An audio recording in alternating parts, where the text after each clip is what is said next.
click start. Oh, there you go.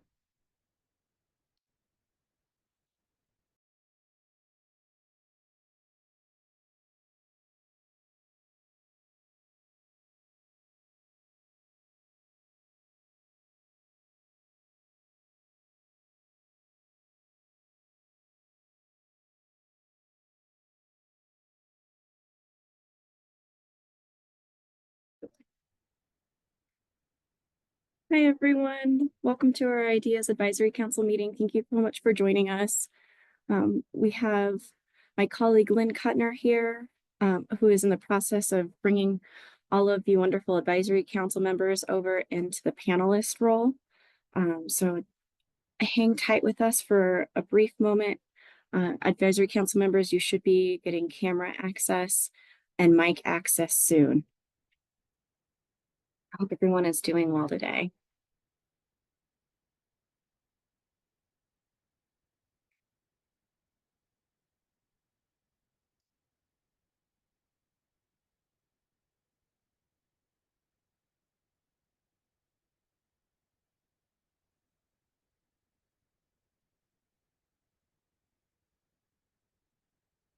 And then I see we've got Chris, Alexa, and Brian.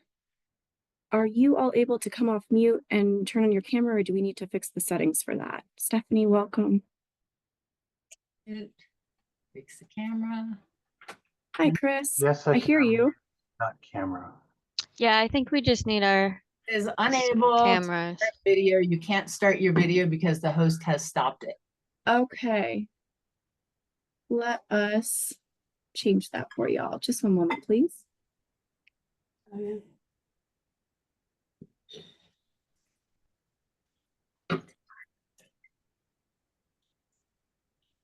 Hello, Zoom. Turn this off. Hi, Jordan.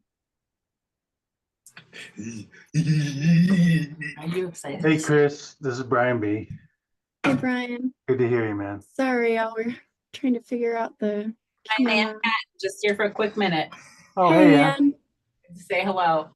I saw a few people at the Boulder Housing Conference yesterday. A few Right. That items. was wonderful. And I didn't see you. I didn't know you were there. That's awesome. Yeah. I was there for most of it. I heard your presentation, so that was terrific. I saw Michaela. Yes, I wish we were able to check in more, but I was really happy to see you. Yeah, that was great. Lynn, I don't know if you have the ability to give panelists access to the camera. I probably do, and I will take care of that in a moment. I'm kind of Okay. working on getting people promoted to Hold panelist over. one by one, and then I'll address the video settings. So if you're a guest presenter or a council member, you should be getting a pop-up saying, do you want to be accepted, being promoted to panelist? I think I've sent that invitation to everybody. I think that's now need to accept that invitation. So I think we've got almost everybody who should be in as a panelist, and now I will tackle the I think are you okay with getting started while I address getting the video settings turned on for people? It's more Absolutely. fun to see people, but I also want to make sure we honor the time. Absolutely. Thanks so much, Lynn, for all your help on the tech end. Alexa, you are in the panelist list, so you somehow clicked on the right thing and you're in the right space. Okay. Technology is sometimes not our friend, but let me look at the video settings if we're okay with proceeding while I'm working on the rest of the technical. Is that all right with everyone? Absolutely. Okay.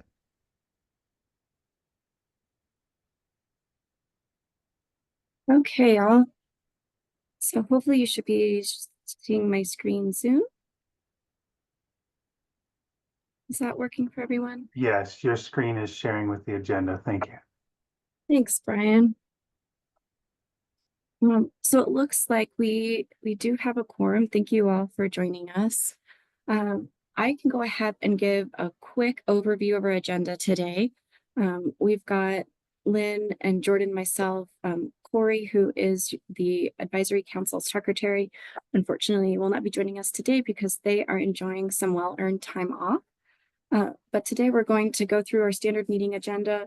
Following that, Lynn will be providing an update on our work with Denver Public Library and funding their IDD Digital Navigator position. We'll have a quick break at about 1:50 p.m. And then our friends over at Bayard Bee Home, we have Erica Hostetler joining us today. Erica, thank you so much for being here, is going to give us an update on how their program is doing at about the 1.5-year mark, which is super exciting. We have a couple of folks that have signed up for public comment, so we'll be hearing from them at 2:35. And then we can wrap up hearing from you all to talk about planning for the next meeting. So we'll go ahead and get going, and I will hand it over to Brian, who will be facilitating today's meeting as chair, to go ahead and call the meeting into session. Hi. Michaela, I'm sorry. Go Yeah. ahead. Did- I was just gonna say, I think Brian had asked that Lindsay chair today. Oh, my apologies, Brian. Perfect. All right, Lindsay. Yes, so I'm Lindsay Westmiller and co-chair on council. So just to kind of kick things off, just give a reminder, the meeting's being recorded and it may be used internally to review the meeting. That includes discussion and comments in our chat. We have engaged live captioning services for the meeting. So if that would be beneficial to you, you can access those by clicking on the 3 dots on the bottom where it says more and going to turn on closed captions. And with that, I call the IDEAS Council meeting to order today, October 29th. Again, our meetings are open to the public, and we just want to say welcome to first time and returning guests. And I will just give a little bit of intro. We'll go by the kind of guidelines here on the slide, and then I'll just kind of run through the list and intro, and we can each do our intros for each council member and our DHS staff. So again, my name's Lindsay. I am a co-chair on the council. My pronouns are she, her. I'm a middle-aged woman. I've got like a white and blue striped sweater, black hair, and I work with the Aging and Disability Resource Center. And I will pass off to Alexa. Hello, everyone. Excuse me. I'm Alexa Gagne. I am middle-aged woman, dark brown hair. I'm wearing a light colored shirt, and I'm not sure if you can see my earrings, but I have some silver hoops on today. And I am one of the new council members, excited to be with you all today. Thank you. I'll pass off to Beth now, please, if Beth is here. Can't see everybody.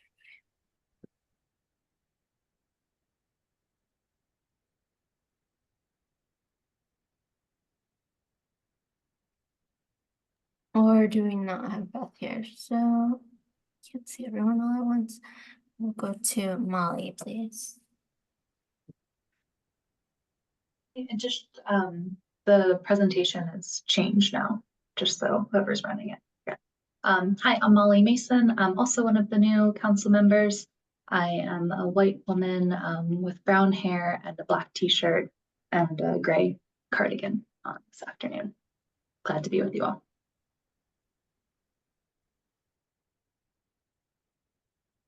Thank you. And Stephanie,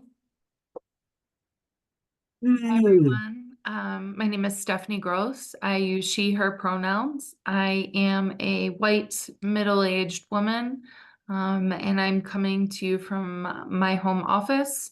I'm the founder of Move Through Yoga, and we bring adaptive yoga to individuals with IDD in schools, camps, and day programs. And I am honored to always be here as a voting council member. And welcome to all the new council members. Thank you. thank you. And I believe Chris is here. And we've got Chris's intro in the chat.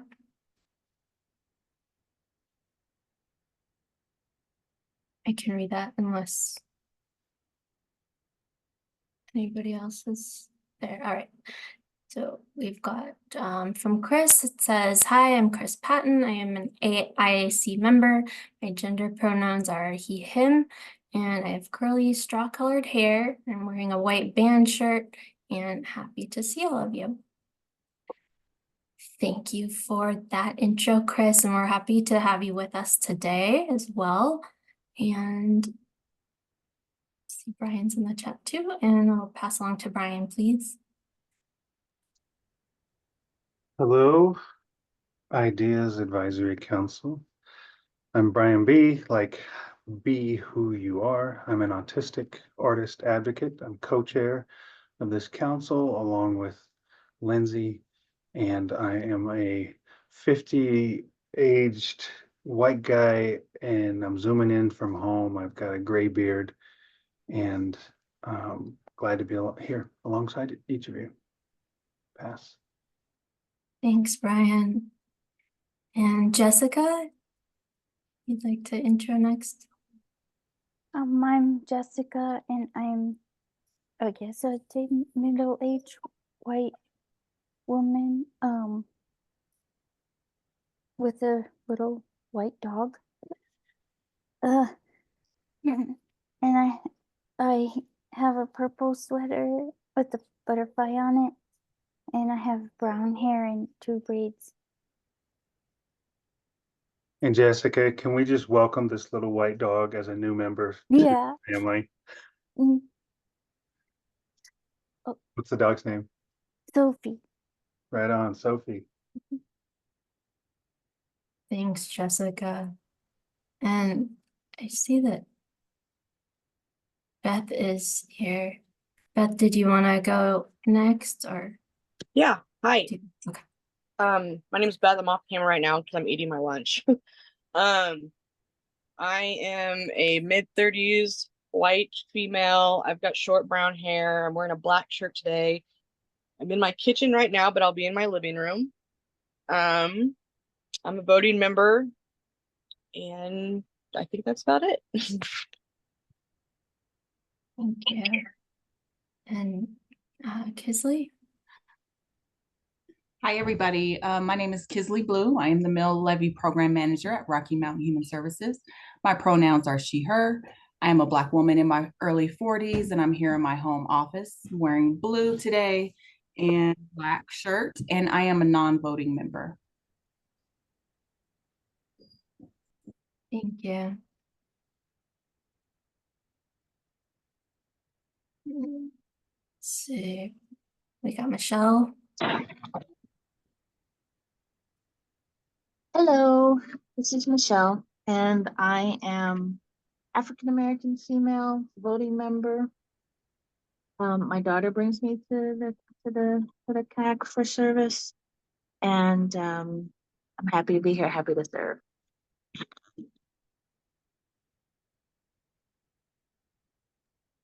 Thank you. All right, I can pass back to Michaela.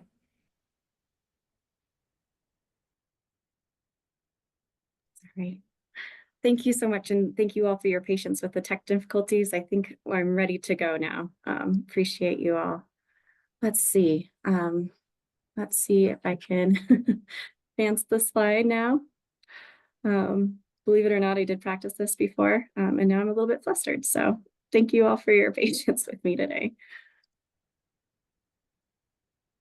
Okay. Thank you, Michaela, for your patience with yourself and with this process.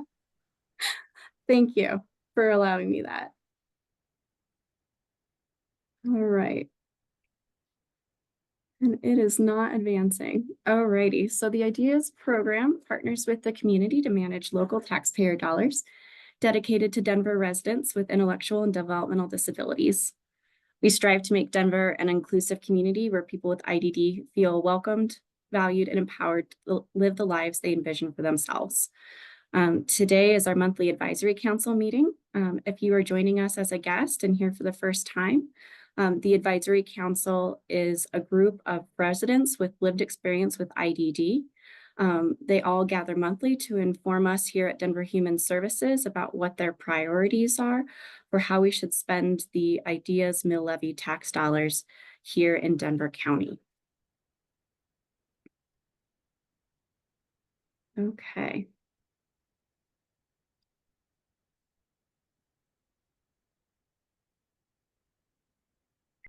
So a few just round setting rules for us here today. Please be respectful of everyone attending the meeting. Please keep yourself muted. For those of us joining as a guest, only those who are staff members of DHS and advisory council members will have the capability to come off of mute and come off of camera. If you are one of those folks, please keep yourself muted unless you're speaking. Raise your hand to speak and unmute, and then please introduce yourself when you are speaking. Please be mindful of the time and stay on topic. And as Lindsay mentioned earlier, all the meetings are public and recorded. Chats are posted publicly as well. If you've not done so already, please turn your chat setting to everyone. So any chats that are made in this meeting can be included as a matter of public record. Votes will happen in the chat. Again, please ensure that it's set to everyone.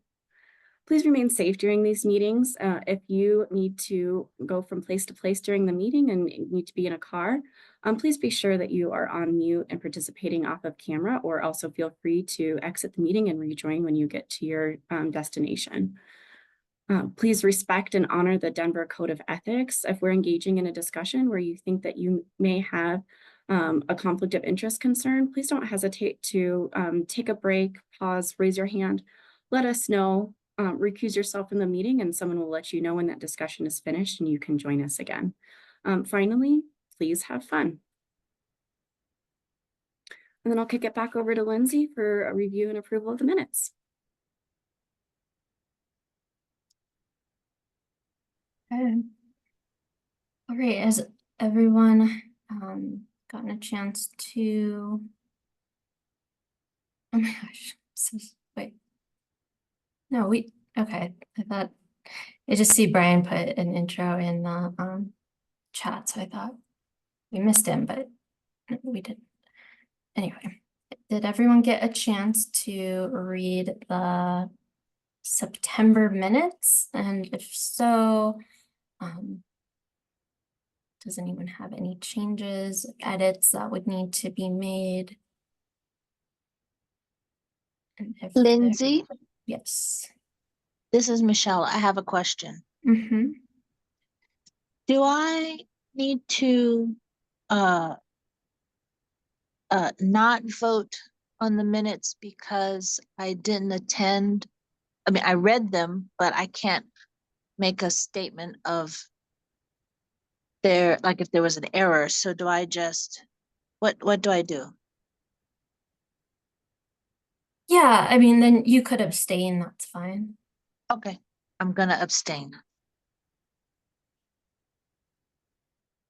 And does anyone have any changes that need to be made, or leave it open for a moment? And if there's no edits, then I'll leave it open for a motion to approve the September minutes. Well, this is Michelle. I'm gonna motion that we approve them after folks have had a few minutes.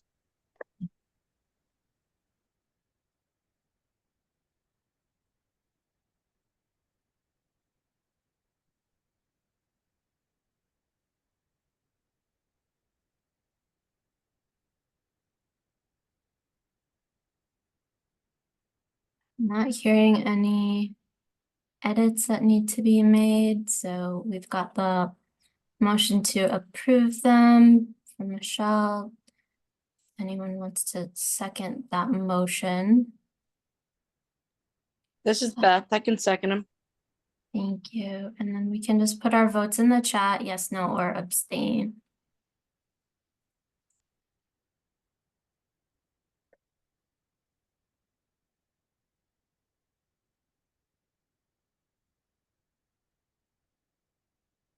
Bridge.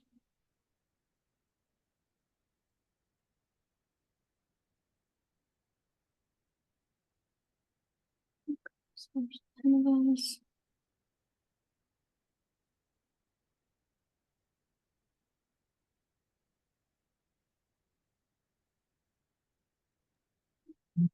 So we've got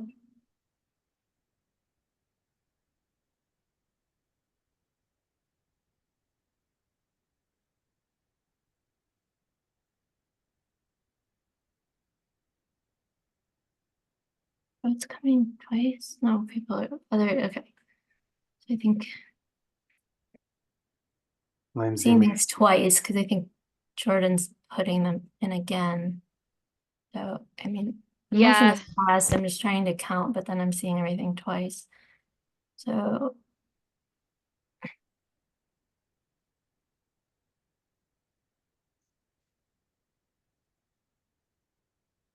Lindsay, may I repeat one of the announcements that you made earlier?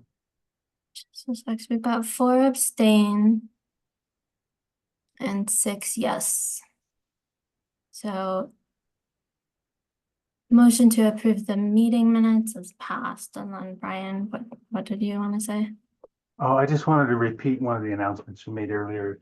You reminded us to go into the Zoom settings on the chat and change it. It defaults to where we send messages to only hosts and panelists.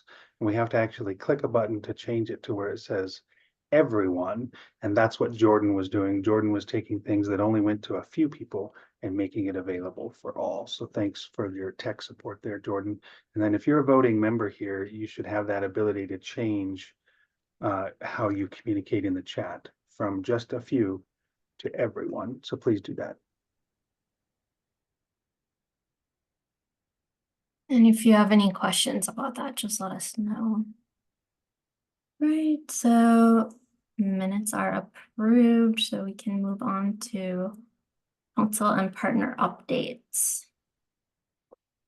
And we can start off with our CAC update. Oh, this one's gonna be short and sweet. This is Michelle. Update I have is that the CAC had its inaugural meeting of new members last week, and we did it hybrid, but most of us decided to show up in person. So I'll be providing a list of our new members, and most persons decided to dress up. So it was fun and food, and we actually did some work also. So there'll be some updates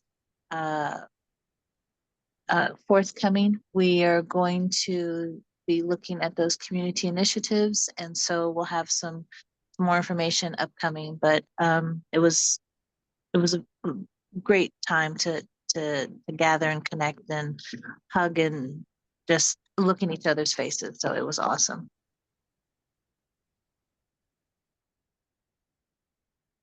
Wonderful, thank you. And I think, Michaela, did you have an update?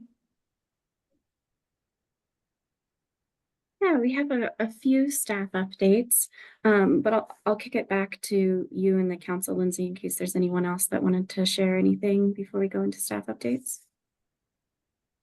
Lindsay, I'd like to add to Michelle's report out, if that's okay. This is Kisley Blue from Rocky Mountain Human Services. I just wanted to also share that Mill Levy has released their 2025 funding opportunity. It is a request for proposals, and you can find all the information located on our website. As soon as you click on the RMHS main website, there'll be a pop-up that will direct you to a Microsoft form where you can submit your proposal. If you have any questions or any technical assistance that's needed, there's also an email for folks to send those requests, and we're promptly responding to those. But we're really excited, for this funding opportunity. So please spread the word to all your friends and family and maybe business associates. And this funding opportunity will close on November 15th. Thank you.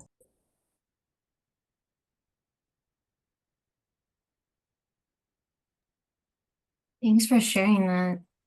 And anybody else? Any other council member updates before we pass back to Michaela?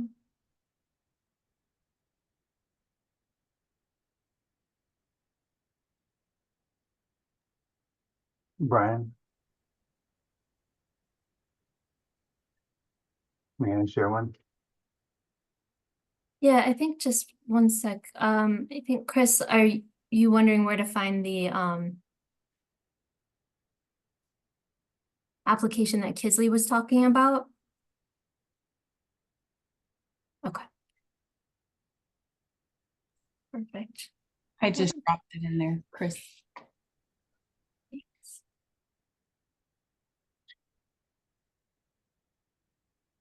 Brian, you have something?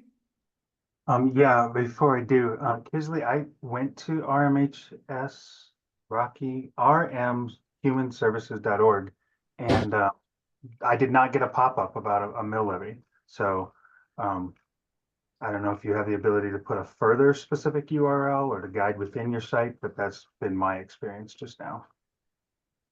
Oh, thank you for that feedback. I'll put a specific URL in there, but I'll just say verbally that if you click on the departments and you navigate directly to the mill levy, you'll see it there too. But that's a little difficult. So I'll drop in oh, it looks like Lynn dropped it in. Thanks so much, Lynn. I appreciate that. Yeah, thank you, Lynn. Thank you, Kisley. I'm surprised I didn't hear someone else offer this, so I'll just share that yesterday, which you heard, was an inclusive housing summit. So this is our chance in the IDEAS Advisory Council to share things that are going on in the community. And there was an all-day dialogue and presentations and community networking yesterday related to intellectual developmental disability and housing. So a bunch of players and community members and family members and support providers and people that work for different agencies got together yesterday. I'm sure we'll hear some more about that either in this meeting or next month, but there's others. I did not go, unfortunately, but there's others of you that did, and we'll be able to speak about that even further. Keep up the awesome sauce. Thank you for elevating that, Brian. And yes, we did have some advisory council members in attendance yesterday. Thank you, Lindsay and Michelle. And then we also had Anne. I think it went really well. I think there were so many great folks in the room from so many different areas of expertise. And I just appreciate those of you that were able to come to share your experience as well and listen in on all the great things happening. I'm not sure if anyone from the council wants to share their experiences of the event as well.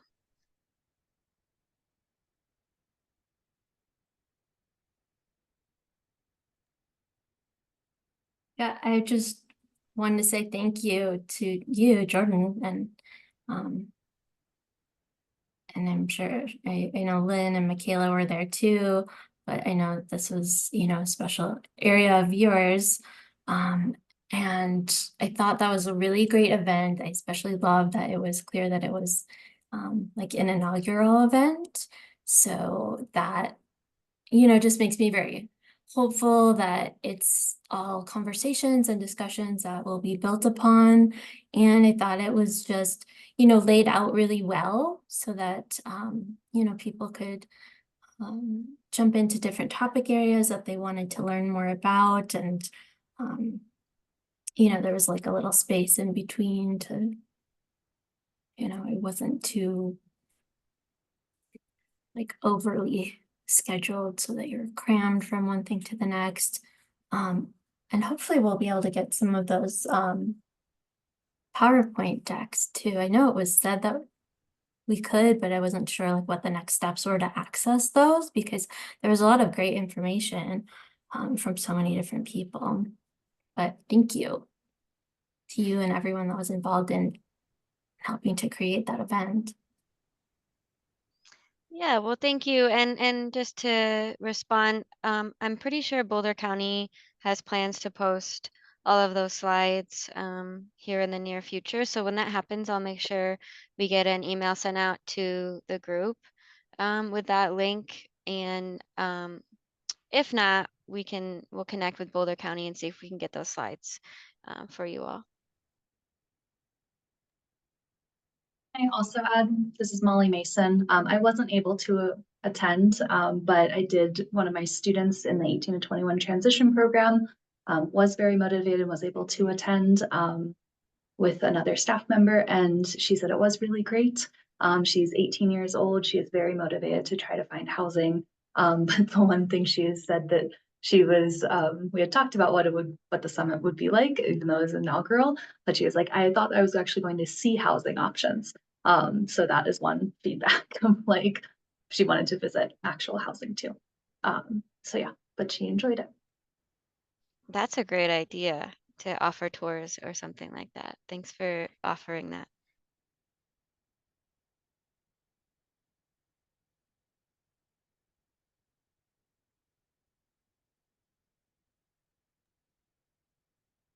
Thanks. This is Michaela again. We've got just a couple minutes. I'm so sorry, Lindsay. I saw that you came off mute. Was there anything you wanted to add? I was just gonna ask if anyone else wanted to comment that was there yesterday or if we were gonna pass back to you. So This is Michelle. I can just throw in a really quick 30-second comment that Allie, one of the organizers, said that at some time soon, but later they would be sending out the recordings. And even though the sessions were repeats, they're going to be sending out the links to every session's recording.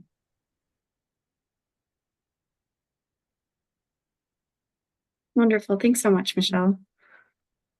So we are just at time and we want to make sure that you all have opportunity to hear from Lynn on our plans to continue our partnership with Denver Public Libraries to fund a digital navigator position. Before we do that, I'd like to just take a moment to introduce Whitney Nettleton, who's joined us today. Whitney is an administrator here in the Child Welfare Department, and the IDDEAS program was recently placed under her guidance, supervision, and leadership. She has been such an asset to IDDEAS, has been mentoring us for about the past year before becoming our former supervisor, and has past supervising experience over the IDDEAS program. And we're so happy that she can join us today. And I would love for you all to be able to meet her. Welcome, Whitney. Thanks, Michaela, for the nice introduction. I'm Whitney Nettleton. I've been with Denver Human Services for almost 19 years. Most of that time spent managing the Adult Protective Services program, but also have had a couple of stints working with IDDEAS, and I'm really excited to be back supporting this program in a formal capacity and to be able to attend an advisory council meeting. It's been a while since I could, so I'm really happy to be here and to see all of the new council members as well as council members that I knew from the last time that I was involved with this program. So thanks for having me. Nice to meet you all. Thank you so much, Whitney. This is Michaela speaking again. I had wanted to share an update with you all as well about our new mini grant opportunity, our Voices 2025, which stands for Vital Opportunities for Choice, Empowerment, and Self-Advocacy. I do want to keep us on track, and I believe that we will have some time following public comment. So if it's all right with all of you, I will put that in the parking lot and then hand it back over to Lindsay to run the show and welcome Lynn on, and unless folks have a burning desire to hear about it earlier. Okay, all right, I'll kick it over. that sounds like a good plan. Okay, so let's hear from Lynn about the Denver Public Library and the Digital Navigator program. Thank you. Oh, Michaela is running the slides. Thank you, Michaela. Lynn Kuttner, she, her pronouns. I'm one of the IDEAS program administrators. One of my areas, we have our pillars. One of the areas that I focus on are things related to technology. As some background information, we have a number of new council members. Our work in technology is based on a advisory council recommendation from 2021 that was improved technology device access, digital equity, and supportive services. When I was tasked to work on this, I discovered that the Denver Public Library already has a very robust program. They have a lot of technology services, and specifically, it's a digital navigator program. And we have lots of different kinds of navigators. We have housing navigators and resource navigators. These are digital navigators that you can work with one-on-one, and they will help people with whatever their technology questions happen to be. They help people get connected to affordable internet. They help people acquire devices, and they do a lot of one-on-one instruction. I had the opportunity to spend a day shadowing with the Digital Navigator program, and it's really someone comes in and says, this is their device, whether it's a phone or a laptop or an iPad. Here's what they're trying to do. Here's the things they would like to be able to do with technology, and getting that one-on-one support. So it seemed like a really great partnership. The library does so many other amazing community support services. So we entered into a memorandum of understanding with the library April 2023. So we're providing support to pay for a staff person. We're providing funding so that the entire Digital Navigators program, which is somewhere between 6 and 7 people, have the opportunity to take professional development and training specifically to working with disability community, anti-ableism training, and the ability for the library to be able to buy assistive technology, for example, maybe adaptive keyboards. So the status of that right now is we're in the process of negotiating a new memorandum of understanding that would be 2 more years of funding. Had some turnover in the staff position, so I haven't had as consistent staffing as we would like. But the work that they have done has been very positive, and that being able to provide training to the entire team, have heard from the library folks that it's just incredibly helpful for them to expand their knowledge and how to work with all different aspects of our Denver community. So we're in the process of negotiating that. And one of the things that we're planning as part of that new MOU is working with the library to be more intentional in doing outreach. The library does a lot of their work on site at different libraries, but also they're shifting to do more work out in the community. For example, they don't go visit individuals' homes. That's off limits. But for example, they might go to a community center or partner with other organizations and provide technology services at their facilities. So it's a very brief status update. We did want to have an opportunity to let the council members know about that. And Michaela, if you go to the next slide. Thank you. There's the information on there about how to contact the Library Digital Navigators program, as well as an opportunity to ask questions and get feedback from you all about what are your ideas? What potential types of support needs do you have? Do you hear about beginning to collect some ideas of doing a better job of doing outreach. Programs are more successful if people know about them and they know how to access them. So with that, I will stop talking and invite any questions or feedback from the counselors. We hope to come back to you again, maybe in early 2025 with some of the library staff presenting and have that level of engagement. So to start with, what sorts of questions do people have? Oh, Brian, I see your hand up. You're being very polite. Brian B., autistic artist advocate, and thank you, Lynn, as well as this huge team of Denver Public Library administrators and Department of Human Services folks. Yeah, that's a great question, Jessica. I'm going to finish verbalizing my stuff, and then there's some in the chat. So one was, he said, these digital navigators do not provide one-on-one, for example, they do provide one-on-one, but they don't go to a home. Will they help an individual at a place when they're just going to that place to help that individual, or only when they're setting up for a group of people to run through? That's my first question. Okay. Brian, can I answer that? My brain isn't going to remember multiple questions. Sure.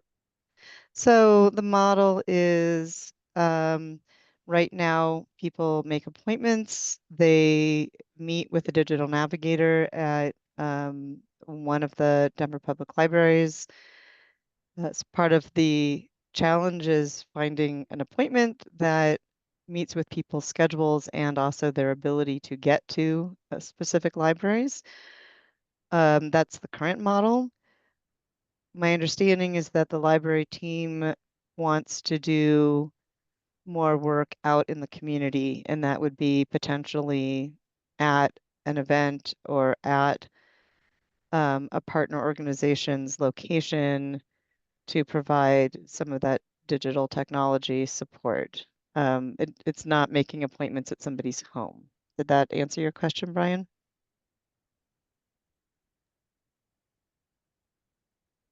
I don't know. I don't know. Yeah, okay. It sounds like it sounds Can you a help lot. an individual not at their home, but at one of those other locations, and then that's prearranged? Versus, is it like a workshop and a group and a day and a time when a whole bunch of people are going to be coming? Okay. Thank you for clarifying.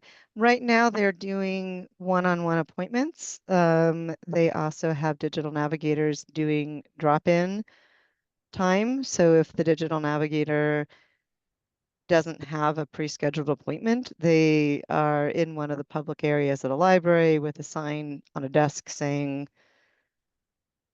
technology help, and anyone can wander over and ask for technology help if the digital navigator is not already helping somebody. So when I shadowed, I have enough technology background that I was able to provide some of that drop-in support. I think, Brian, I don't know the answer to your question of what would that look like out in the community, because it's something they're in the process of developing. Well, I don't the know whether or answer, not that would be a workshop or one-on-one support, but I will yeah. take that back to the library as a question. Well, the answer that I discerned from dialoguing with you is don't try to arrange a different site unless there's a specific reason for that. Just go to the library for that one-on-one help. So yeah, thanks. Pass. The community outreach is under development, so I think I would need to get more information about what they plan to have that look like. I see Stephanie has a question. Hi, everyone. Stephanie Gross here. I guess I should give my description, white female, brown hair, and council member. Just a couple of things that came to mind. Dirt Coffee.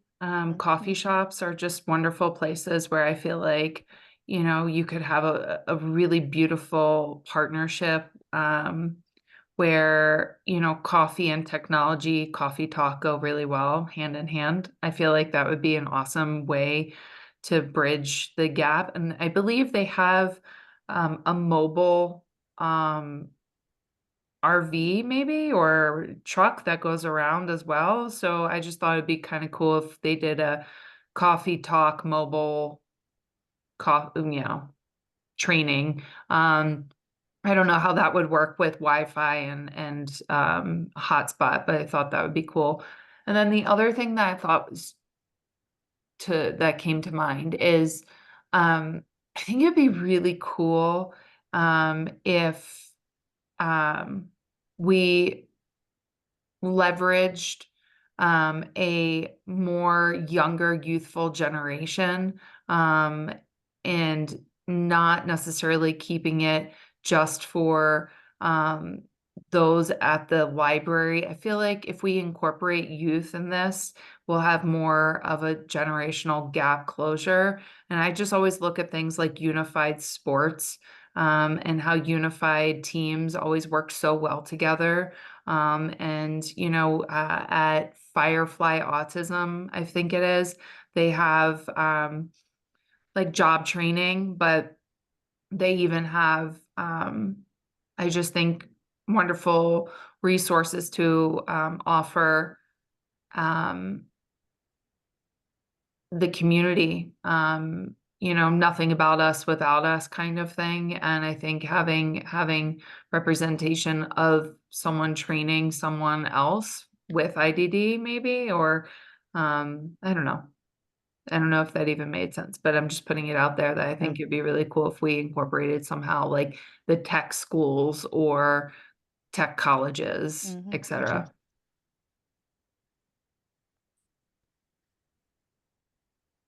Thank you, Stephanie. I am taking notes. Tom is our official note taker today also, so I will check with Tom and catch whatever I missed. Trying to talk and type is not one of my strengths.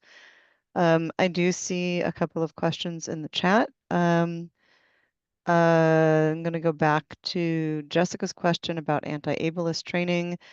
I know that the library has worked with Julie Ruskin at CCDC to come in and do some training, do some work with the library staff.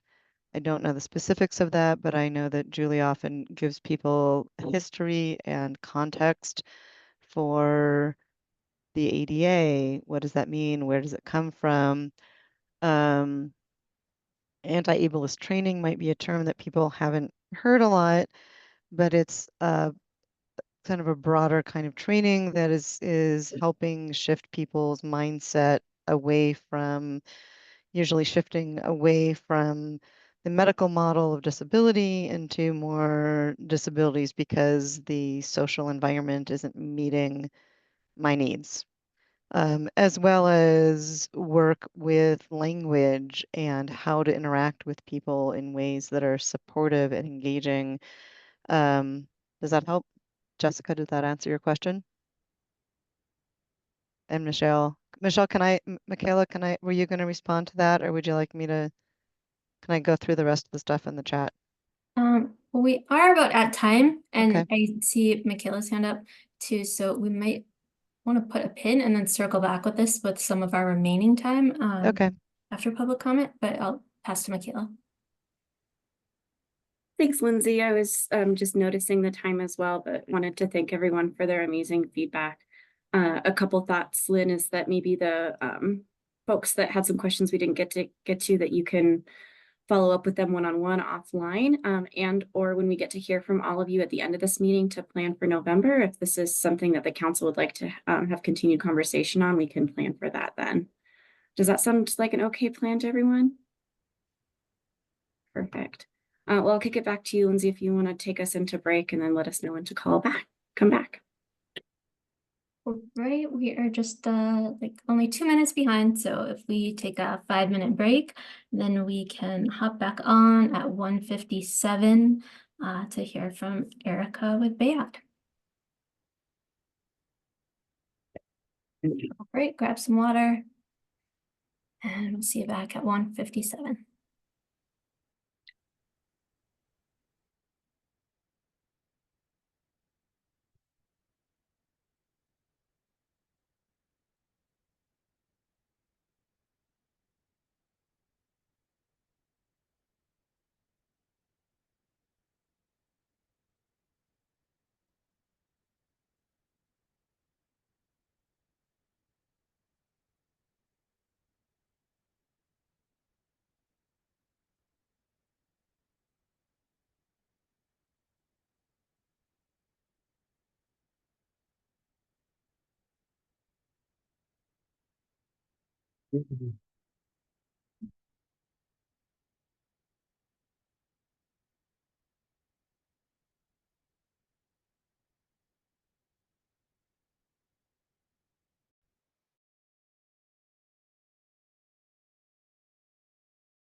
Okay. So we're back. People are coming back. We're at 1:57. Let's see. Seeing people hop on here.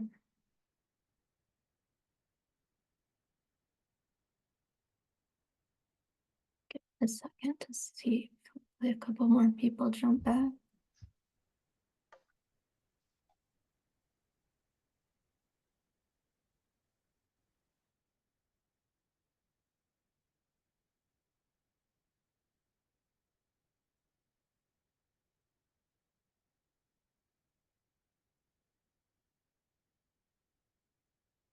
Alrighty, well, I see Erica's on, and so we'll pass this off to Erica with Bayad to hear about the Be Home program. We heard from her yesterday at the Housing Summit, so let's hear more about the Housing Navigation Program.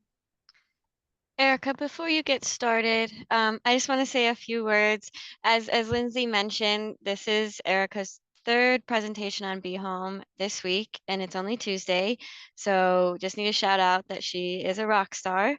And just to remind some of the older council members as well as our newer folks, our Bayard Be Home program was a direct recommendation from the advisory council about 3 years ago now. And so this is a little bit over a year of programming. And so Erica's going to talk about how that's been going so far. And I just want to say it's been really amazing to see the community engagement around this need and then being able to actually create programming to help people. I'm incredibly proud of Erica and her team. They have done such amazing work so far, and I really hope that y'all get to see that in this presentation today and also be willing to share your thoughts and suggestions as well. So I'll go ahead and pass it to Erica. Thank you. Thank you, Jordan. Michaela, could you flip to the next slide for me? Perfect, thank you. So my name is Erica. I am a middle-aged white woman, and I'm presenting from one of my staff's office. And on this first slide, we have a picture of a little house with a green roof. This was Be Home IDD, lessons from our first year, next steps. As I mentioned, my name is Erica, and I'm the program manager. I'm presenting today both as the program manager for Bayard, but also as a person with lived experience of disability, as well as someone that has experienced housing instability. Next slide. So my team, we have, so on this slide, all of my team's names are listed. We have Bill Thomas, intake coordinator, Andrew Lee, intake coordinator, and SOAR navigator. SOAR is a program to help folks achieve or apply for disability income. Kendria Dobbins, our lead housing navigator, Christine Young, our housing navigator, Sandy Lopez, housing navigator, Eric Kolowitz, housing navigator. We have one housing navigator that we're hiring for. Dale Provencher is our mental health counselor. Ryan Corrales is a social work intern, and then my name, Erica, as program manager. And then there's a black and white image of hands all put together.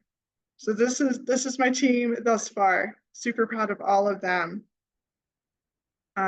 Next slide. So for anyone unfamiliar, I just want to talk a little bit about what our program is. There's a picture of some buildings in Denver. So we're a mill levy funded program. Be Home is an acronym. It stands for Bayard Enterprises Housing Options Mean Everything. And we have 3 eligibility criteria. First is that participants must reside in the city and county of Denver. There must be at least one person in the household with an IDD designation or seeking that designation, or have a developmental delay if under age 5. And then the individual or household must be seeking our support with housing and or home ownership. Next slide. Okay, a little bit more about our program. So Be Home is a partnership between our participants, There are support networks, which can include both natural support as well as if they're working with any other agencies or paid supports, and Be Home staff.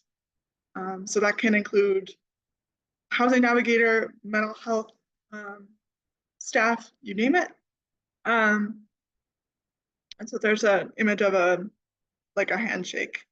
And then first step is a phone screening with our intake staff to verify eligibility. So if someone is interested in Be Home, they can either email our intake team or call their phone number, which will be at a later slide.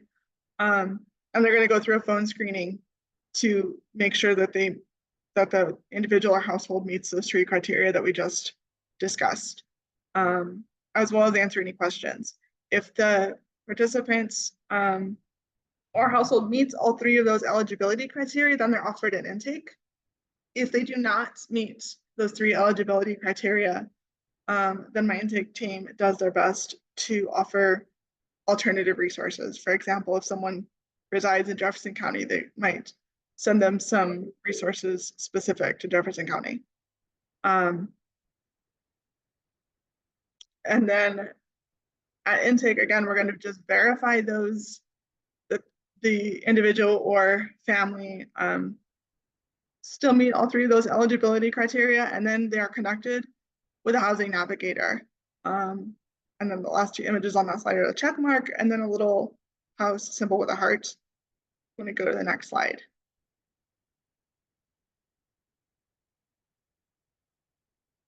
So on this slide, there's image of a white female presenting child using a wheelchair and playing like in water that appears to be moving.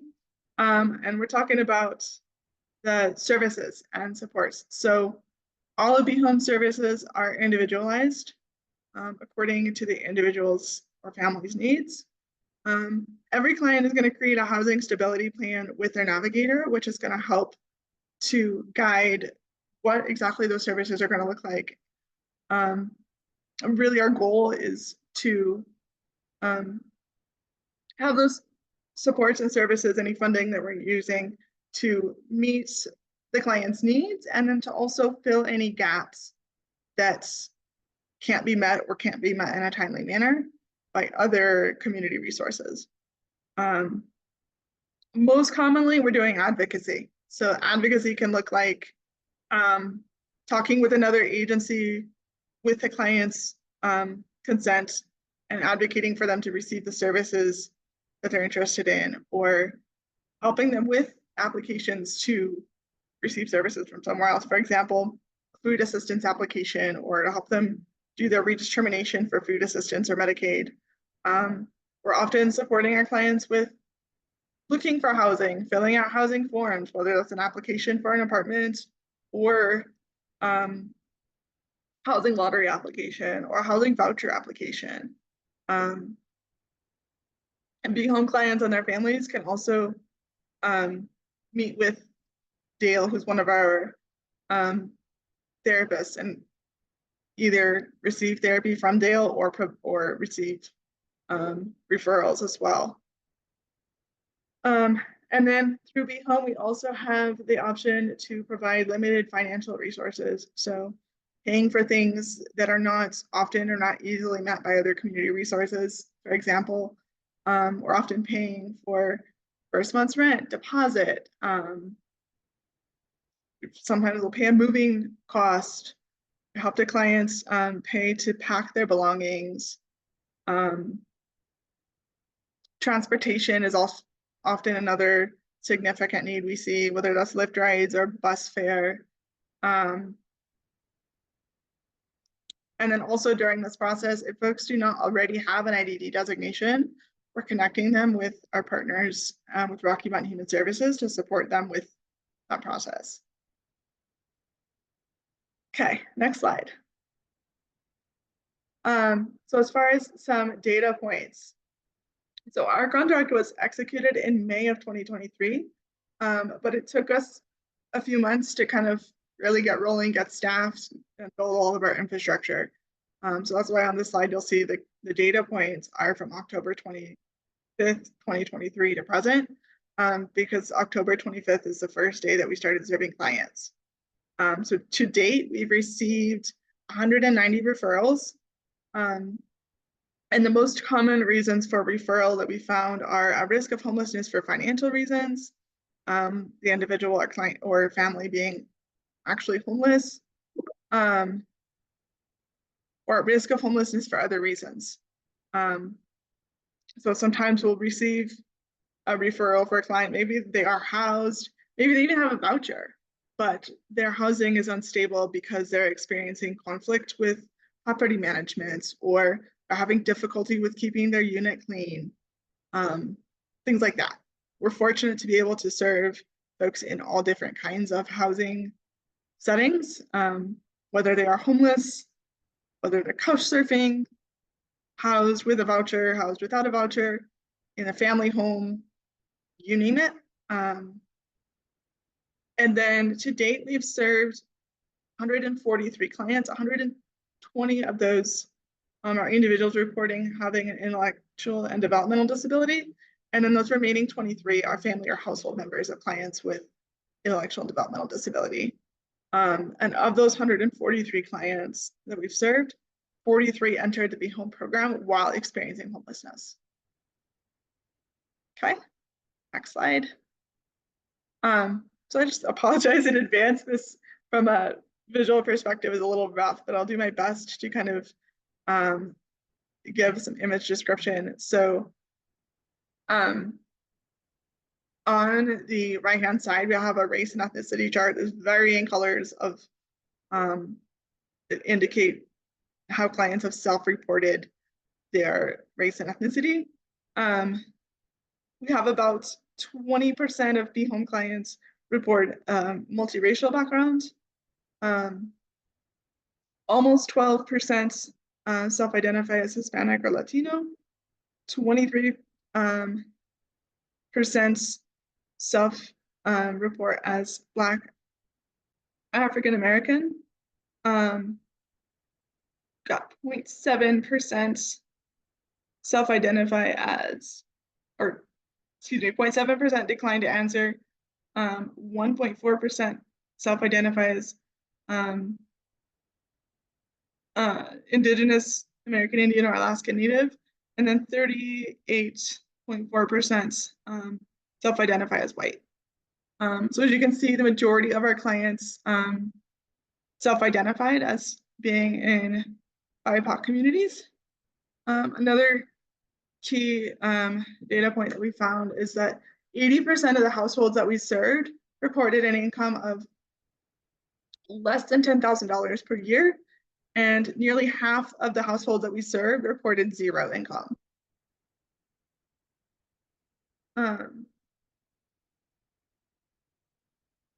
Okay, next slide. Yes, looking at the chat. Yes, Michaela. So Brian, to clarify, we can serve folks regardless of their housing status as long as they are either housed in Denver or experiencing homelessness in Denver. But they, as far as like an eligibility piece, they do need to be either interested in receiving supports to help them find housing of their choice, keep housing, or interested in home ownership.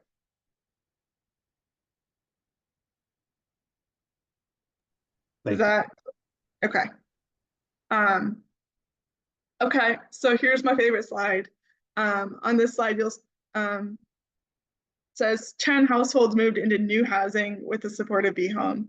So we have a purple section that indicates, so of those 10 households, we had 5 exit homelessness.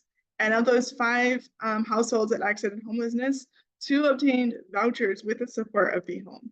So those housing vouchers, for anyone unfamiliar, it means that generally speaking, those households are only required to pay 30% of their total household income towards their rent. So it's kind of like a golden ticket. One of those 5 households that exited homelessness moved into a market rate apartment. And then 2 of those households already had vouchers that they obtained before, or they received those vouchers before enrolling in the Be Home program. And then we had 5 households that moved from one apartment into another apartment of their choice. And of those 5 households, one of those households obtained a voucher with the support of my team, and then the 4 remaining households already had vouchers that they used when they entered Be Home, and they utilized those vouchers to move into a new apartment. And the images on that slide are just a little purple house with a heart and then a little green house with a heart. Okay, next slide. So on this slide, you'll see it looks like a child with wearing glasses laying next to a male caregiver. It looks like they're reading a book together. The child presents as maybe they may have Down syndrome or something. So lessons learned in our first year. I cannot say enough about partnerships. Huge shout out to our friends at Mission Supports. Those folks have been our mentors and collaborated on so many of our clients. I cannot say enough good things about Arnie and his team.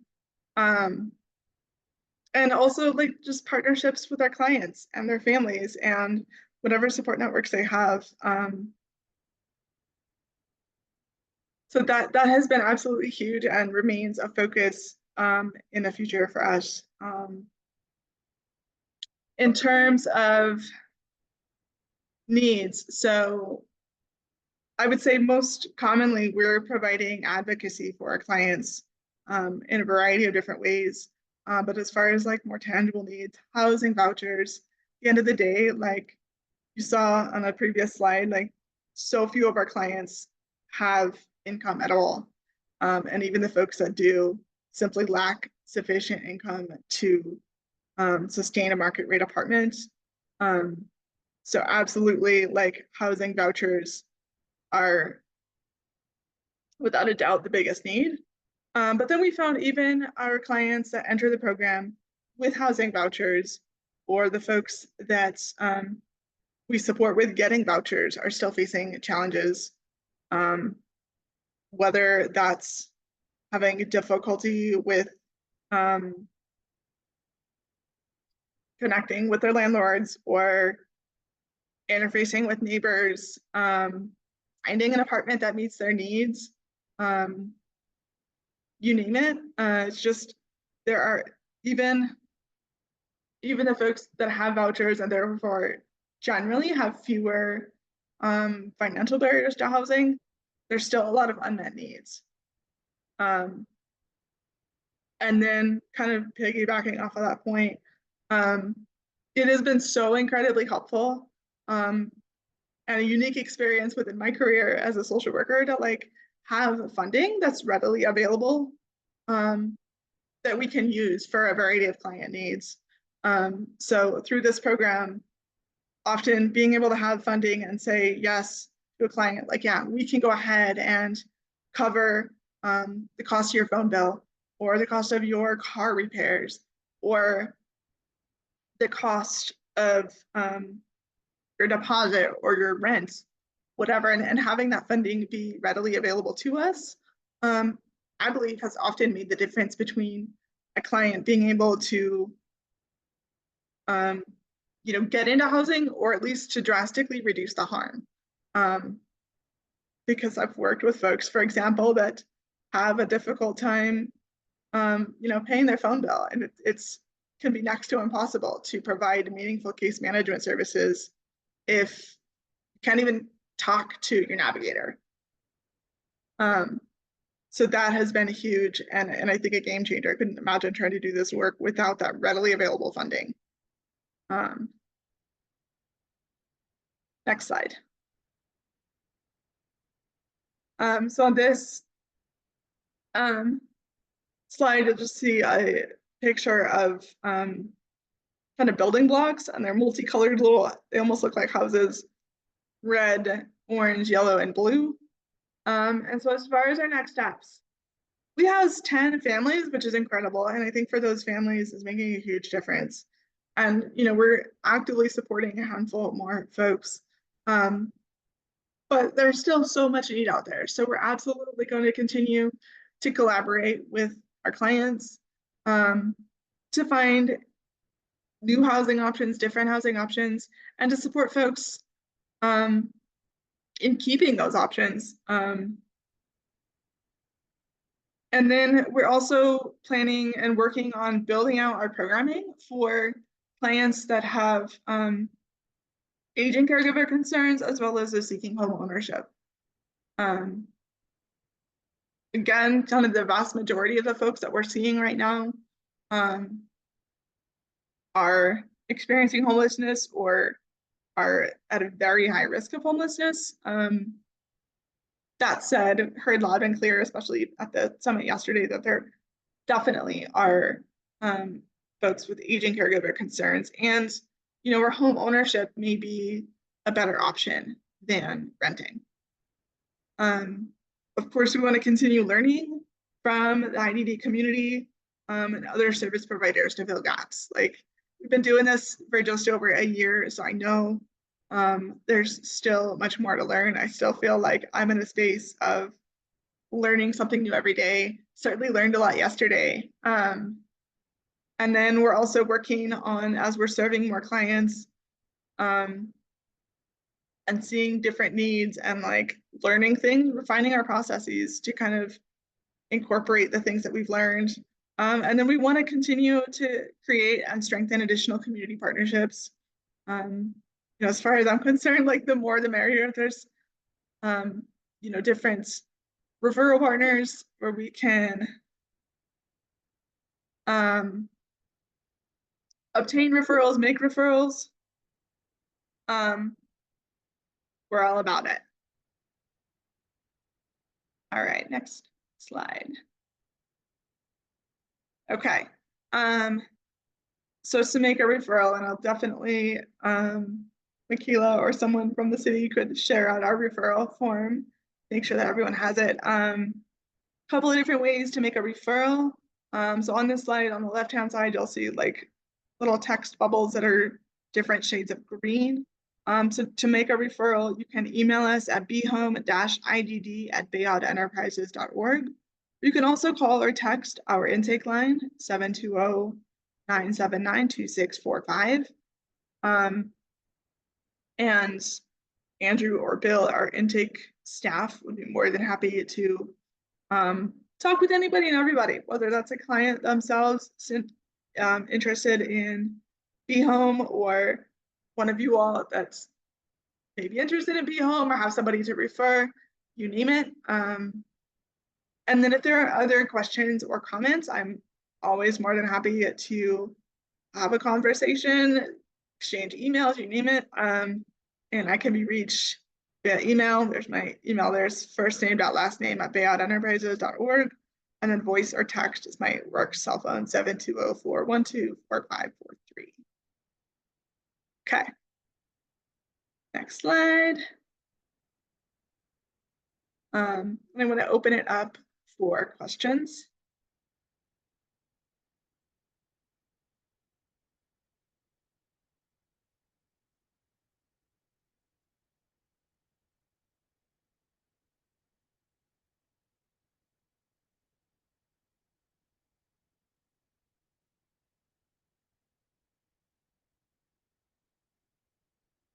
Brian, I'm going to go ahead and read your question in the chat. Or we can chat later too. It looks like you said we don't. Either way, okay. So Brian put in the chat something I wonder, don't need to devote time to here now. How do you all sustain team members, avoid compassion fatigue and turnover? I would say we're fortunate to have some in our budget for staff training. So we've all of our staff have taken a class from CSU on supporting folks with IDD. We have a really pretty solid, cohesive team. The majority of us yesterday were at that inclusive housing summit that you met, or that you mentioned earlier. And Bayon's pretty great about like making sure we have time off. And as a program manager, I really encourage all of my team, like, take the time you need. And we all collaborate on all of the different situations that we're encountering. So that's kind of my hope, is that folks are utilizing myself, each other, our community partners to collaborate when cases get really tough. And then again, we all have like time off that's, I think for the most part, my team is utilizing. If I could share, this is Jordan, if I could share my thoughts too, one of the things I've noticed that you do, Erica, is you lean on the strength of your teammates and their unique strengths. And so you're always willing to pivot or take their suggestions or let them lead on certain things. She let their team members lead the barbecue that they had with clients in the summer. She's even had situations where some teammates are like, well, I'm a navigator, but I think I shine better as an intake coordinator. And you've been willing to make those shifts and roles for folks. I think your team really feels heard and feels like they can lean on the strengths that they have to do their best work. Yeah, that's absolutely a goal. Handful of months ago, my team also met with Jordan, and that was really well received in terms of folks feeling heard and supported. Yeah. What other questions y'all have? Lindsay, could you maybe speak to some of the other outcomes? I know you kind of talked about the 10 and that breakdown. But what would be some of the other outcomes with the I would say even and this is something that we'll be reporting on with our annual report that we're currently working on, but there have been so many instances where people have been in really tough situations, but we've been able to kind of reduce the harm. So for example, one of those 10 was someone that was facing eviction, but collaboration between my team and mission supports, that person was able to avoid eviction and then become housed again without that on their record. And they were able to maintain services and things. So that's been huge. And I would say that there have been many people. Another another person achieving the housing vouchers is also a huge thing because as long as folks are able to maintain being a decent tenant, follow the rules of their apartment, those kind of things, they can say heaven forbid be homeward to end, those folks still have those, will still have those vouchers, right? And so I think that can be long-term security. If their income goes up, their income goes down, they're still going to have access to housing that they can theoretically maintain, and I think another important piece that my navigators are constantly working on is not just handing someone every funding, we do what we need to, but also doing some level of supporting the client in, okay, now how do I access a resource? For example, I can think of a situation where Christine would get frequent calls from a client requesting support with food access. Of course, she supported them with that, but then after a time or two of that, she then supported them. Okay, this is how you go to Bayard's Food Bank, and they're and work with them on how they then access that resource to build some knowledge and some skills for that client.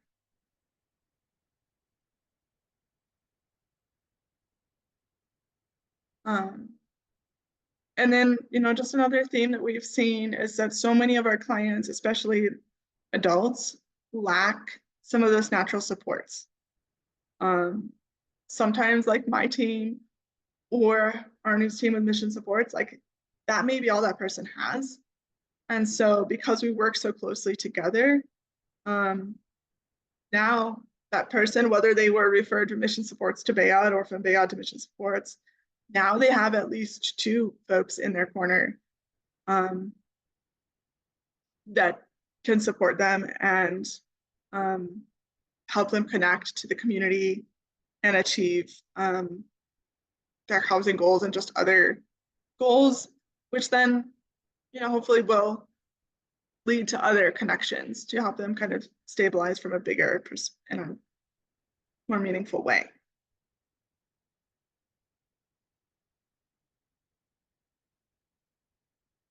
Does that answer your question?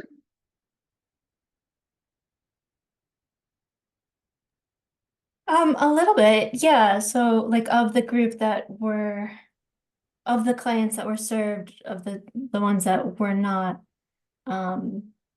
moved into housing,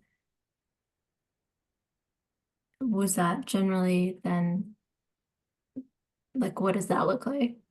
Yeah. It's like the So- 133, is it primarily like they're getting resources or like they're Yeah, so still some, I connecting don't with have you? exact numbers at this point, but some of those folks are still experiencing homelessness, and some of those clients came to us while they were housed. And so some of those folks are, maybe working on towards that housing stability in the current unit that they're in. For example, I can think of a couple of cases where we have folks that they're housed, but having difficulty with keeping their housing situation for various reasons. And so they technically wouldn't fall, because they came to us housed, they wouldn't fall into that number because they haven't necessarily moved into new housing, but they've been able to maintain the housing that they started the program with, if that makes sense. Mm-hmm. So that's still a win as far as we're concerned. We're just trying to support someone to greater stability. For sure, yeah. And like what sort of timeline are you seeing with people in the like span that they're working with you? Is there like a range that you've noticed? I think it really varies because we have clients that come to us with such a range of existing resources and supports. Like we have some folks that come to us with absolutely nothing and they're unhoused. And then we have other folks, like one of them that moved into housing, like they came to us housed, but it wasn't sustainable. They were in a market rate unit without income. And so, that's incredibly challenging. And we're fortunate to be able to like continue serving somebody, even, for example, I'm remembering offhand, I believe all 10 of those households that either exited homelessness or moved from one apartment to the other, they're still receiving services and supports from us while they move towards stability. And that sense of stability is really, it varies widely from client to client. What are their goals? Is it, being able to afford your housing? Is it being able to connect to the community? Is it being able to get Medicaid waiver services? Really, depends on, how that individual or that household defines that stability.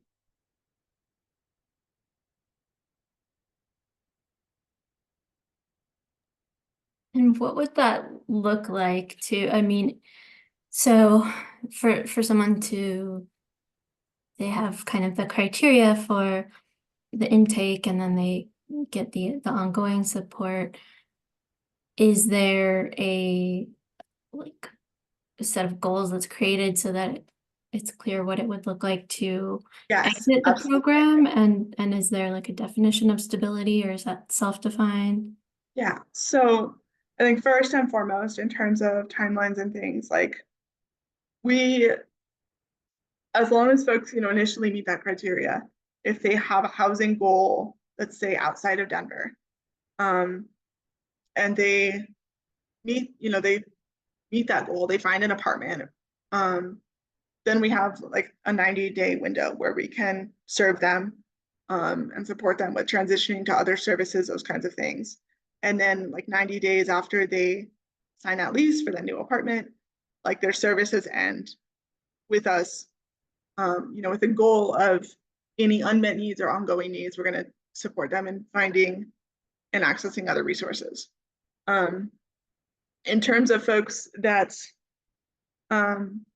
choose to remain in Denver, then it's a conversation between the client and the navigator and then other community partners or natural supports as directed by the client.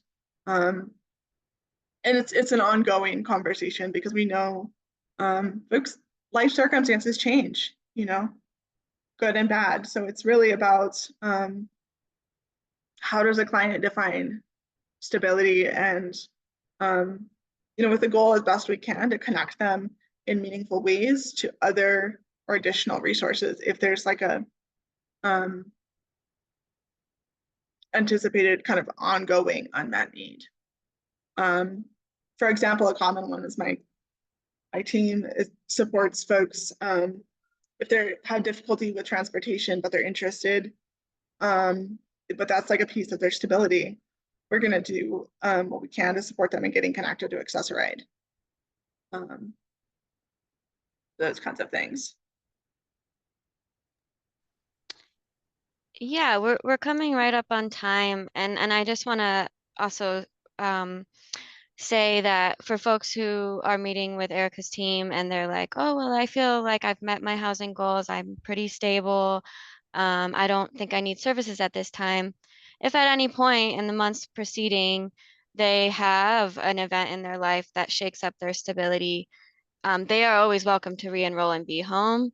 And that was kind of the point of the program, is to just be that safety net for folks who are either working towards stability and or trying to maintain that years down the road. And so the referrals, at least at this point, they can always keep coming in. There's no like wait list, there's no like maximum amount of folks that they can serve, especially right now. And we do want to make sure that we're keeping people in their homes as much as possible. Michaela, I'm not sure if we have time to go into the next set of questions. And or we could hold it for after public comment. I know we have some time then. I think that's a great idea. So, so that those of you on the advisory council know, Jordan and Erica had thought of some questions to ask all of you to kind of help guide the further development of their programming. We are right at 2:35 and are privileged to have a few public comments that we do need to share. So I would say, similar to what we did with the Denver Public Library, let's pause the conversation. As always, any of you on the council are welcome to reach out to Jordan and or Erica at any time to share suggestions, thoughts, or questions, and or we can return to this conversation at a later meeting. Sound good to everyone? Okay, so let's just go on to our public comment slides. How's everybody doing? Get up and move a little bit, or are we okay into the home stretch?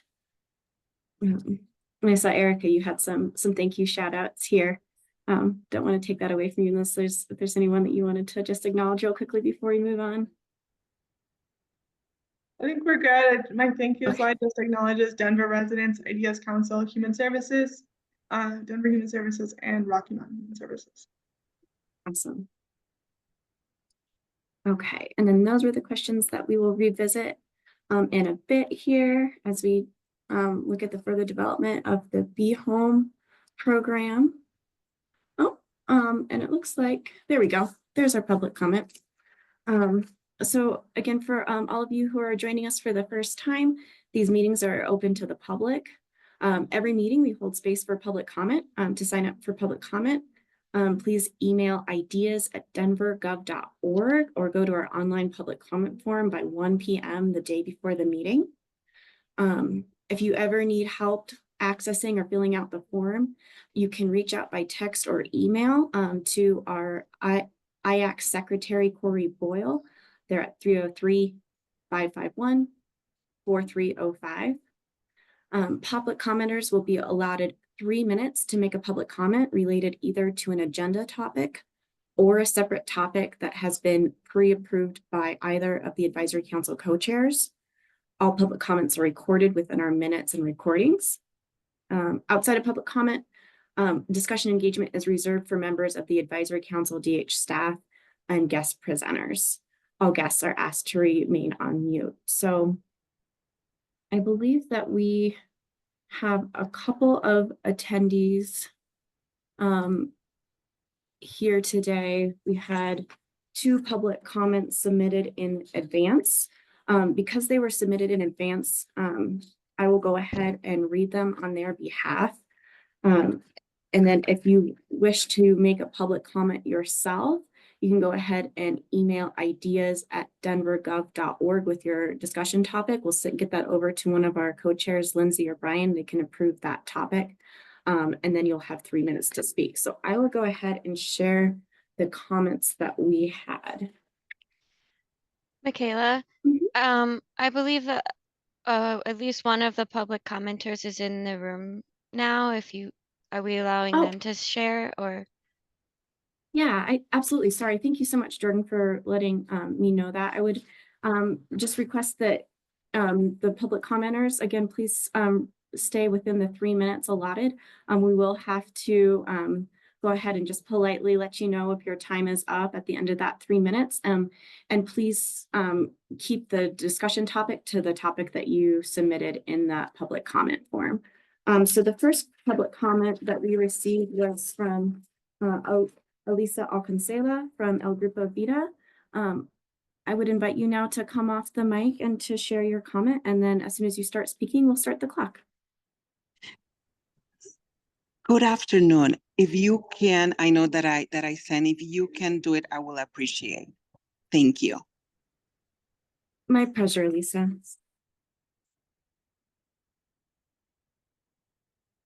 So Elisa says, there are limited shelter for the IDD population, including asylum seekers. The city will close the Mullen home on December 15th, 2024. The Welcome Center for Newcomers was closed at the end of September. Also, the Denver Asylum Seeker Program is going to close. The Mullen home has been helping many asylum seekers' families with children between birth to 12 to have a safe place to live. Currently, we have families in the Mullen shelter. We are working to support them. The shelter and transition programs option are limited for asylum seekers. We have witnessed families moving from shelter to a place called home with support, training, funding, legal, case management, and ongoing coaching. What resources do IDEAS have to support the need of shelter and transition programs?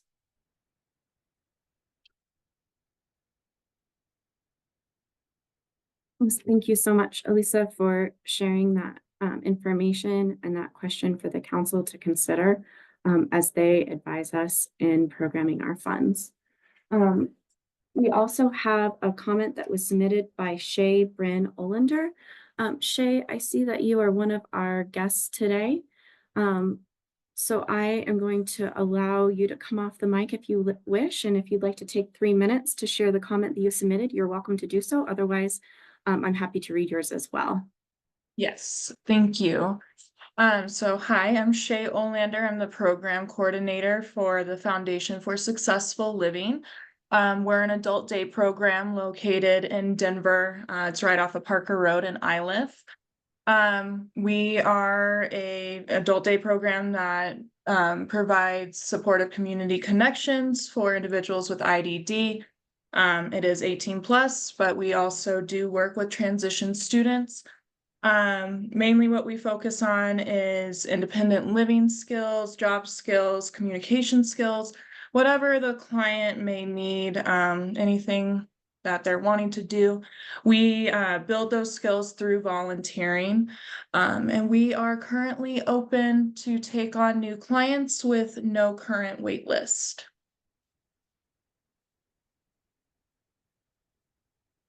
Thank you so much, Shay, for signing up for public comment and for joining us today. Thank you.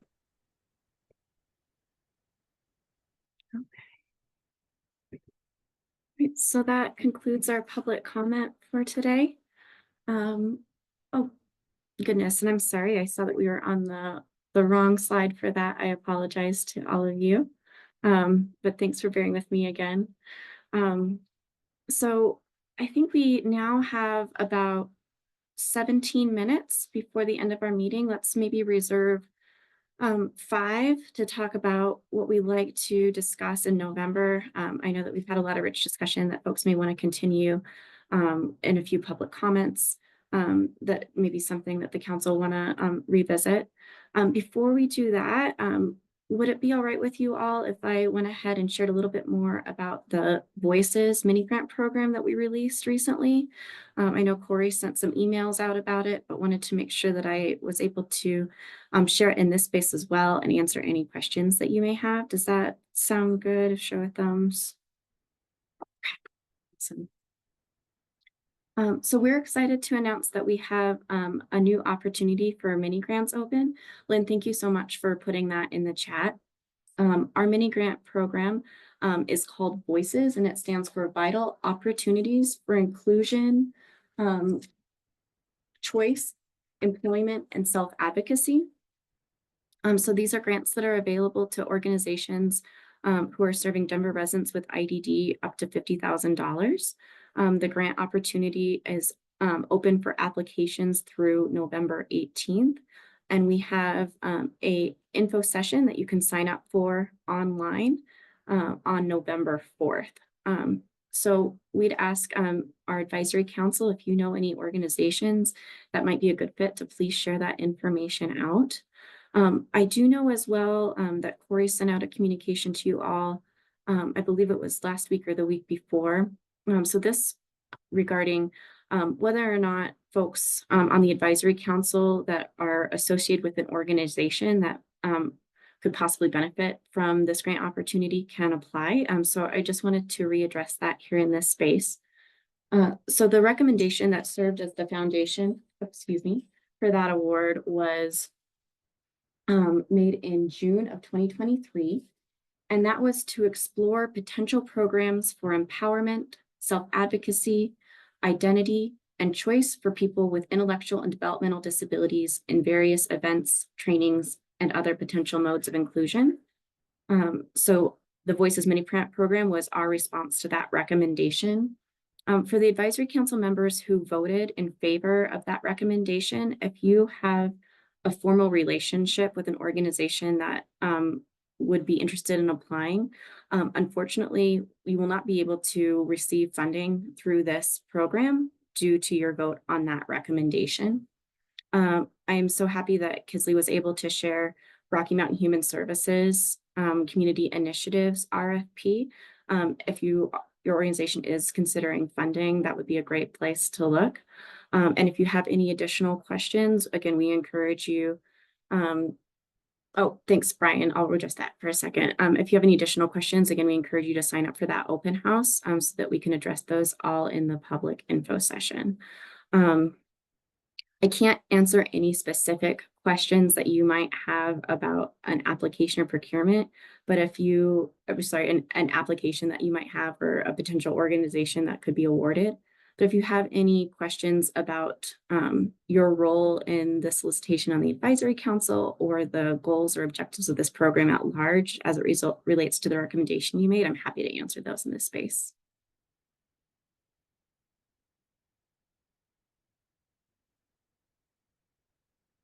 And Brian, I saw that you said that the URL above wasn't working. It defaults to the home page.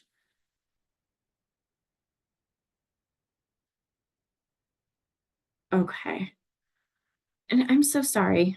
And that's odd, and I don't know if that could be as a result of some sort of firewall that we have on there. But Brian, I'm happy to connect with you offline. If you do go to our homepage and you click on the box on the bottom middle that says funding opportunities, that'll take you directly there.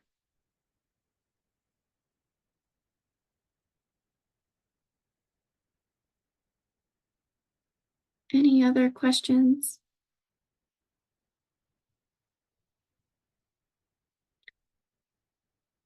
So you can see that Lynn just put in the chat another link. That takes you to a platform called Submittable.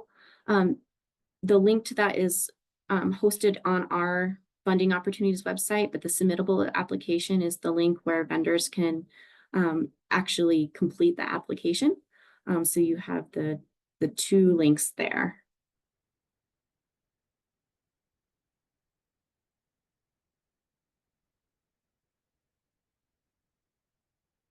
Okay. If there's no other questions or comments, let's see, I think maybe Lindsay, I will kick it back over to you to for the rest of the 12 minutes to plan for the next meeting. And if you and the council want to return to any other discussion topics before we close at 3, I'll let you go ahead and lead that. Sure. Well, I want to kind of push back with Jordan. Would it be helpful to get those next questions just kind of in front of us so that then we can potentially have them on deck to discuss further next time? Yeah, I think if you want to go back a few slides, Michaela, at least for folks to read it over if they'd like. And then it's up to you all. We can maybe spend a couple minutes now, or you're welcome to send any of your thoughts on these questions to me or to Erica, or if you'd like to hold space in a future meeting to talk more about Be Home, we can most certainly do that as well.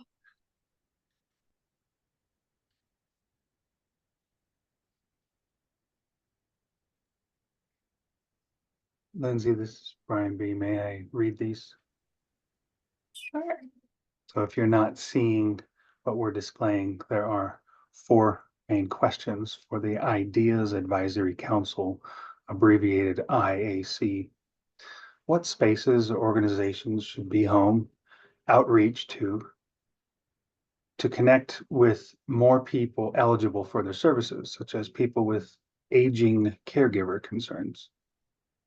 That's number 1. 2, do you have any suggested topics for peer groups or client learning sessions for the program to incorporate? That's number 2. Number 3, are there any services missing that you recommend Be Home consider? And the last one, number 4, how do you as community members find housing opportunities? S.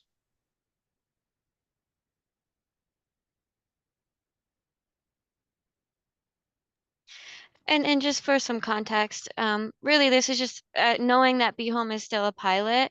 These are some more opportunities for them to consider what they would like to incorporate and or accomplish within their contract expectations. And so leaning on you all with your expertise on who you think they are missing, whether or not it's through outreach or other opportunities to support people, and then they can take that and make the program better.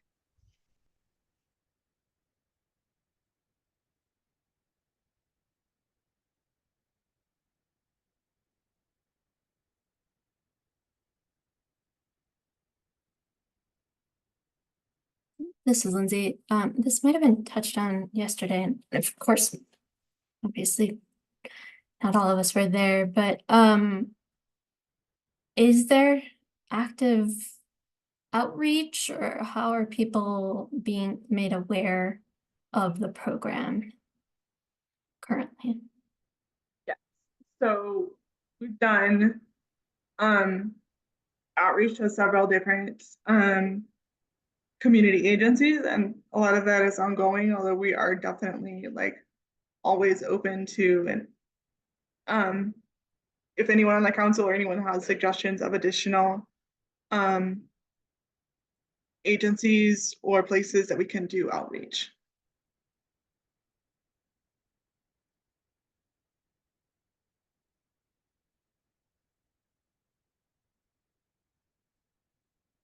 That's Jessica, that's a really good suggestion. I know Bayonne in general has some Jessica was suggesting the Department of Vocational Rehab, and I know Bayonne as a larger organization has a relationship there. But I can certainly connect with some of those folks and make sure that they are aware of Be Home.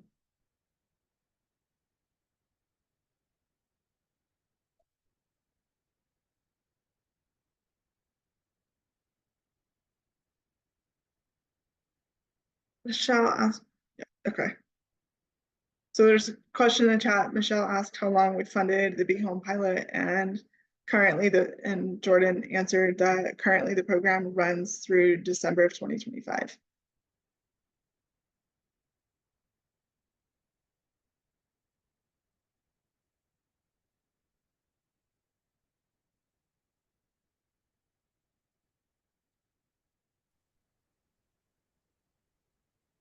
As for the top question, you can definitely connect with the Aging and Disability Resource Center. We have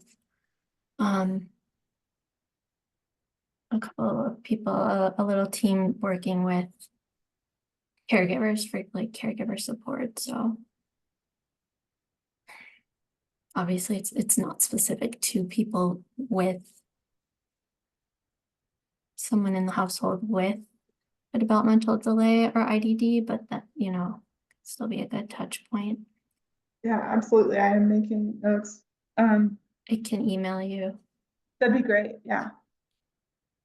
Especially if you happen to have contacts of like someone that might be the best person to connect with. Yep, absolutely.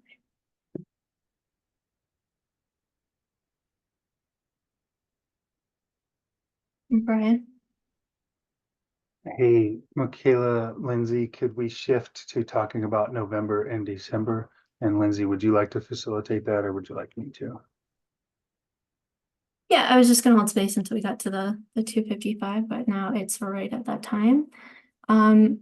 So what we can do we want to maybe send the questions from the slide? Just I guess maybe we can touch base with Corey on that if you want to include that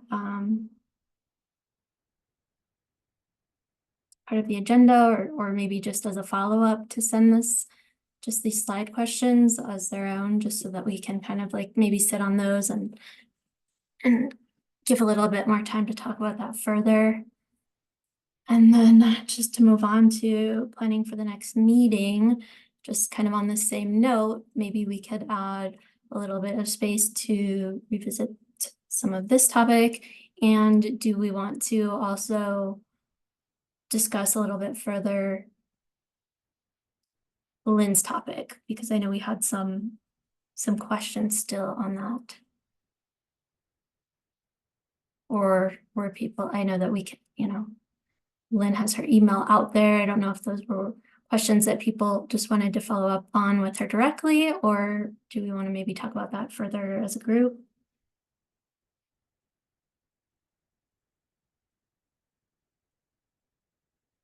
So this is time to kind of give feedback on what we want on our upcoming agenda.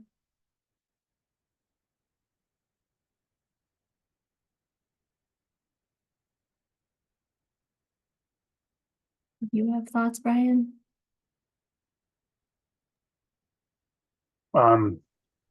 Yeah, so I'll put this announcement in the chat, and then I'll also speak it. Two things.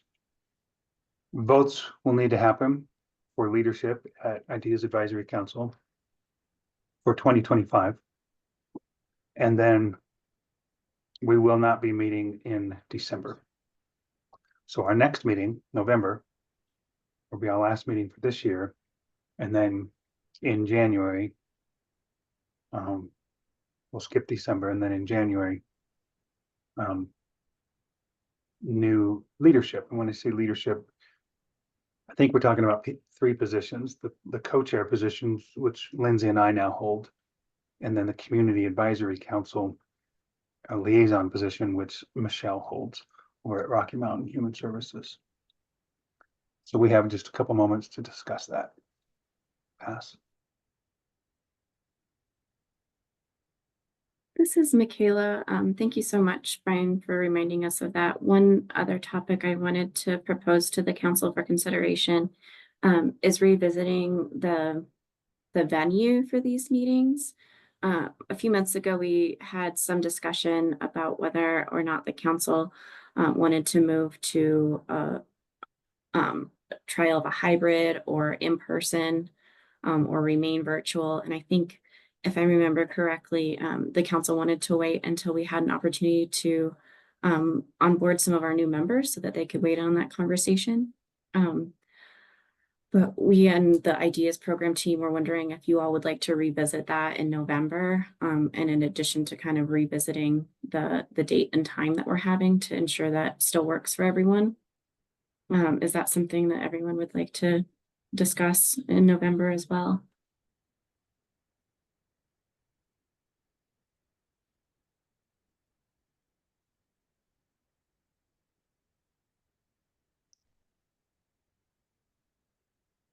Perfect.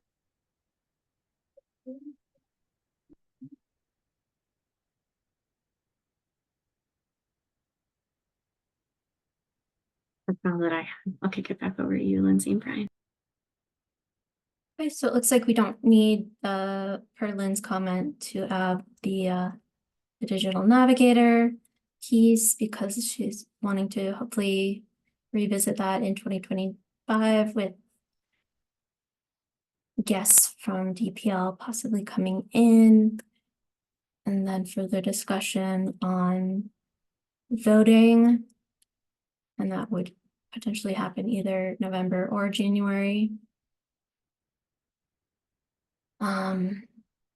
We've got like 1 minute left. So do we want to further discuss the co-chair CAC positions now in November, or, and also we don't typically meet in December. It's not necessarily like a hard rule, but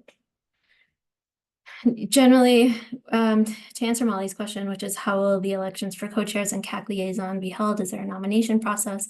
It's generally, yes, you can self-nominate or nominate someone else, and then we conduct the election votes during the meeting. So also, if people have questions on the roles, please feel free to reach out to myself, Brian, Michaela, or Corey.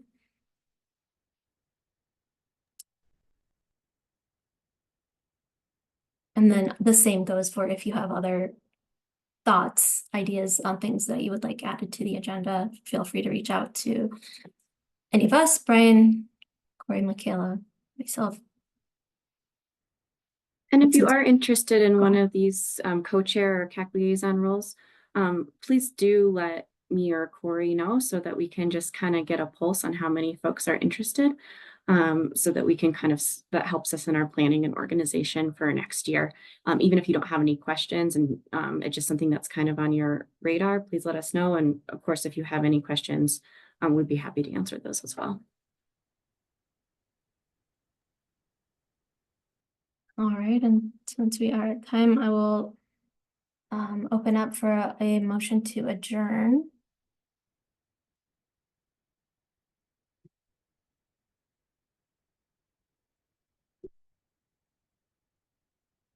Anybody? This is Michelle. I'm gonna motion that we adjourn. Alrighty, I will second that motion, and then if people want to vote in the chat, yes or no.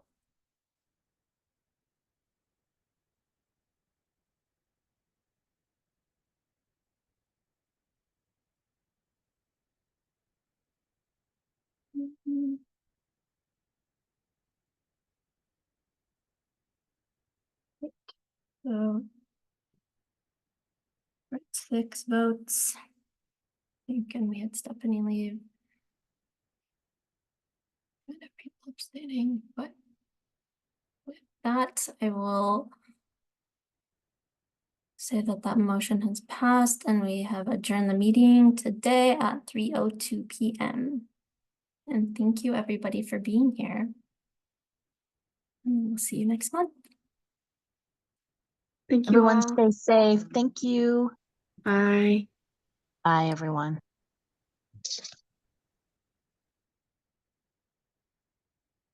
Stepping into winter tonight. Tonight. Thanks, Lindsay. You rock. Thank you. Excuse me. Thank you. This is Beth. Thank you. Thanks, Beth.